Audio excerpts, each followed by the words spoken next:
Hello hi అండి, welcome to Kranti cuisine cooking channel. ఈరోజు మనం పన్నీర్ టిక్కా తయారు చేసుకోబోతున్నామండి. పన్నీర్తో ఎప్పుడూ కర్రీస్ కాకుండా ఇలా కాస్త డిఫరెంట్గా చేసుకోండి. టేస్ట్ చాలా బాగుంటుంది, చేయడం కూడా చాలా సులువుగా ఉంటుంది. ఇప్పుడు పన్నీర్ టిక్కా తయారీ విధానం. ముందుగా చూపించిన విధంగా ఇలా వెజిటేబుల్ని సన్నగా కట్ చేసి పెట్టుకోండి. ఒక బౌల్లో ఒక కప్పు పెరుగు, ఒక చెంచా red chilli powder, 1 teaspoon ధనియా పౌడర్, కసూరి మేతి, పావు టీ స్పూన్ సాల్ట్, పావు టీ స్పూన్ గరం మసాలా, అలాగే ఒక నిమ్మ చెక్క పిండి వేసుకొని ఇవన్నీ చక్కగా కలిసే విధంగా కలుపుకోండి.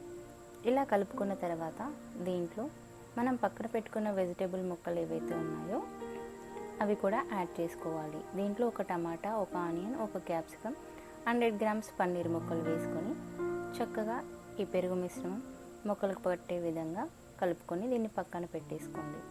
ఇప్పుడు దీంట్లోనే ఒక చిన్న గిన్నె పెట్టేసుకొని దాంట్లో ఒక బొగ్గు వేసి ఆయిల్ డ్రాప్స్ వేయండి. ఇది స్మోకింగ్ ఫ్లేవర్ రావడం కోసం ఇలా చేస్తున్నాను. మీరు ఉంటే చేయండి, లేకపోతే స్కిప్ చేయండి. ఇప్పుడు మూత పక్కన పెట్టేసుకొని టూత్ పిక్స్ తీసుకొని వాటిని ఒకసారి శుభ్రంగా కడిగేసుకొని క్యాప్సికమ్, టమాటో, ఆనియన్, అలాగే పన్నీర్ ముక్కలు ఒకదాని తర్వాత ఒకటి మీకు నచ్చిన విధంగా టూత్ పిక్ కుచ్చేసుకొని వీటిని ఒక బౌల్లో పెట్టేసుకోండి. చూసారు కదా, నేనైతే ఇలా చేసి వీటన్నిటిని ఒక ప్లేట్లో పక్కన పెట్టేసుకున్నాను. ఇప్పుడు స్టవ్ పై ఒక కడాయి పెట్టేసుకొని దాంట్లో ఆయిల్ వేస్తున్నానండి, ఒక 2-3 టీ స్పూన్లు. ఇది కాస్త వేడైన తర్వాత మనం ఏమైతే టూత్ పిక్స్కి పెట్టుకున్న పన్నీర్ ఉందో అది ప్యాన్లో వేసుకొని చక్కగా గ్యాస్ని లో మీడియం ఫ్లేమ్లో పెట్టేసుకొని 6 నుంచి 7 నిమిషాల వరకు 4 పక్కలు చక్కగా గోల్డెన్ బ్రౌన్ కలర్ వచ్చేంత వరకు ఉడికించుకోండి.